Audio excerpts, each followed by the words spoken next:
Bonjour et bienvenue pour ce nouveau page à page consacré au 8e numéro de la nouvelle série Ultimate Spider-Man de Jonathan Hickman et Marco Checchetto, avec cette magnifique couverture que vous découvrez. Et ce 8e numéro déjà, alors que le premier n'est toujours pas sorti en version française, il arrive en octobre. D'ici là, on en sera au 10e, 10 mois de retard entre la parution américaine et la parution française. On pensait que ces écarts pouvaient se réduire et on espère qu'ils se réduiront puisque il se passe quand même un sacré laps de temps entre ces deux éditions, d'autant que d'autres pays comme l'Italie et l'Espagne ont déjà lu les premiers épisodes d'Ultimate Spider-Man. Il ne s'agit pas de la suite de la première série Ultimate Spider-Man publiée actuellement en Marvel Pocket ou dans la collection Hachette. C'est une nouvelle série, c'est un nouvel univers. Alors oui, ok, ça porte le même nom, mais ça prête à confusion, c'est une évidence. Mais c'est un revival. Ça parle d'un Peter Parker, d'un Spider-Man d'une autre réalité finalement.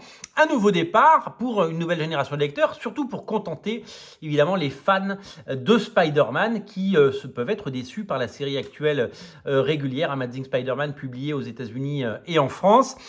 C'est une série qui a vocation de réconcilier les fans de Spider-Man avec Spider-Man et peut-être recruter des nouveaux lecteurs. Ça, j'en suis moins sûr. Mais en tout cas, elle se vend très bien, c'est le succès de l'année, on le sait. Et c'est une série qui non seulement est un succès public, avec des centaines de milliers d'exemplaires vendus, mais aussi un succès critique avec des très bonnes reviews partout où ces albums ont été chroniqués. Nous avons donc ce 8e numéro qui nous propose de découvrir la suite des aventures de Peter Parker. C'est un numéro donc format comics, c'est un format épisodique. Ça coûte 5$ pièce, vous le savez. C'est un joli investissement, mais devant la qualité de cette série, j'ai décidé de la poursuivre. J'ai totalement arrêté de lire Ultimate X-Men puisque ça ne me parle pas.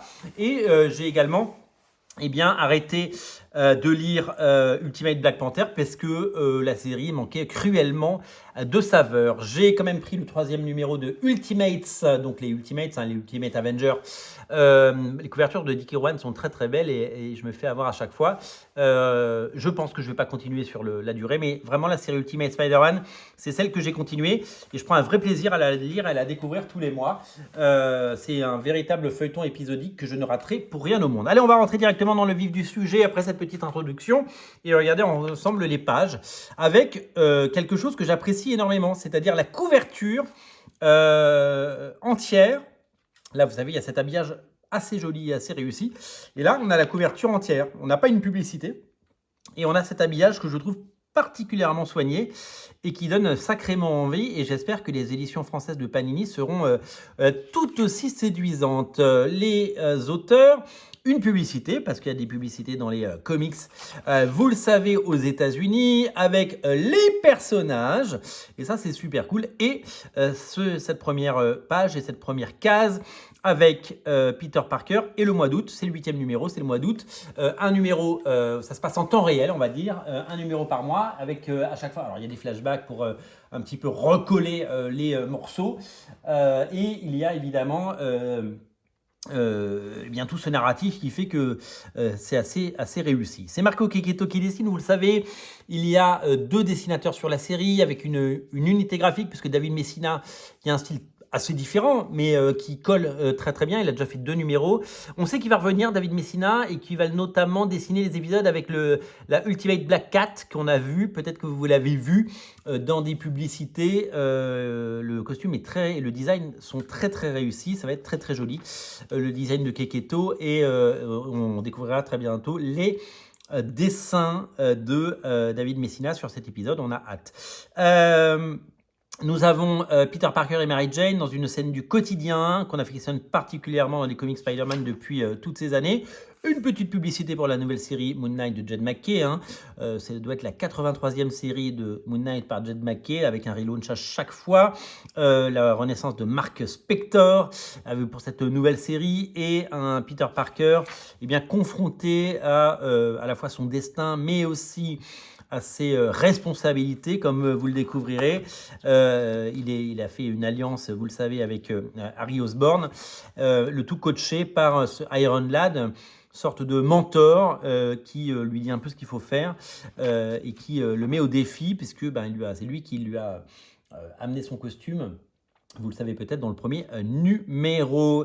De l'autre côté, nous avons donc l'oncle Ben et J. Jonah Jameson, tout le monde va souhaiter l'anniversaire des enfants de Peter Parker. Jonah Jameson, lui, s'est invité, on le verra tout à l'heure. Et ils vont lui proposer, spoiler alert, de rejoindre leur nouveau journal qui s'appelle The Paper, parce qu'ils ont quitté le Daily Bugle en claquant la porte, en créant un nouveau média qui doit naître dans un mois et qui sera financé notamment par Harry Osborn et son Oscorp. Donc tout est lié. Donc l'anniversaire, en fait, alors c'est très très drôle parce qu'ils font ça dans une arcade et que c'est arcade. Et puis voilà, il y a un stance. En fait, il y a plein de petits clins d'œil assez sympas. Donc ils jouent et c'est l'anniversaire donc des enfants qui s'étonnent de voir J. Jonah Jameson ici. Très très jolie couverture pour les comics Star Wars. Une publicité. J. Jonah Jameson offre au fils de Peter Parker son livre qu'il a auto-édité, c'est assez drôle. Et donc une scène de vie comme on les aime, parce que Spider-Man, c'est à la fois des combats épiques et des ennemis à la hauteur de ce que doivent être les ennemis de Spider-Man, mais c'est aussi des scènes de vie et des dialogues assez sympas. Alors c'est très drôle, là on a Secret Wars en jeu vidéo. Alors certains diront que Ultimate Spider-Man prend son temps, et c'est une évidence, mais déjà celui de Bendis prenait son temps, et qu'il y a quand même beaucoup d'interactions et de dialogues entre les personnages. Certains diront du blabla. Moi, je trouve que c'est assez agréable. Voilà, je prends un vrai plaisir à le lire. Le Kingpin qui n'est jamais loin, comme vous le découvrez, avec certains personnages que vous allez reconnaître, notamment Kraven. Est-ce que c'est un lien mystérieux? Bien sûr. Donc on peut déjà façonner une sorte d'alliance, comme vous pouvez le deviner, entre les esprits criminels de l'univers de Spider-Man qui vont se mobiliser autour d'une cause commune. Là, évidemment, donc cette scène qui nous donne envie d'en savoir plus, avec la version du Mole-Man, de la taupe, très différente de la version que nous avons découvert, avec donc cet agenda qui va certainement viser Spider-Man. Donc les grosses scènes d'action et tout se prépare bien entendu autour de Spider-Man qui va devoir certainement les affronter très prochainement. La couverture du numéro 9 qui se dessine, c'est toujours Marco Checchetto qui le dessine, donc à partir du 10, c'est David Messina je crois. Donc là vous voyez ce qu'on peut appeler les Sinistres 6, en tout cas les nouveaux Sinistres 6, et des publicités pour Ultimate Black Panther numéro 7, moi j'ai eu que les 2 ou 3 premiers, Ultimate X-Men numéro 3, je crois que j'ai les 3 premiers, et Ultimate 3 avec cette couverture de Dick Irwan dont je vous parlais. Une petite pub pour finir, le soundtrack de Deadpool Wolverine, succès phénoménal, vous le savez, au box-office. Et voilà, toujours ce plaisir de lecture. J'ai une hâte, c'est d'avoir il va se passer 2 ans, un Deluxe en version française avec les 12 premiers épisodes, parce que elle est très belle cette série, en grande page, avec les grandes pages de Marco Checchetto. Ce sera certainement hyper joli. Voilà, je prends un vrai plaisir à regarder ensemble ces pages à page. C'est le 8e qu'on fait sur Ultimate Spider-Man. Au départ, je l'ai fait pour vous le montrer parce que c'était nouveau. Et puis, j'ai continué à le faire parce que vous êtes nombreux à regarder et que ça vous intéresse. Évidemment, beaucoup attendent de le lire en VF pour ne pas être spoilé, ce que je peux comprendre.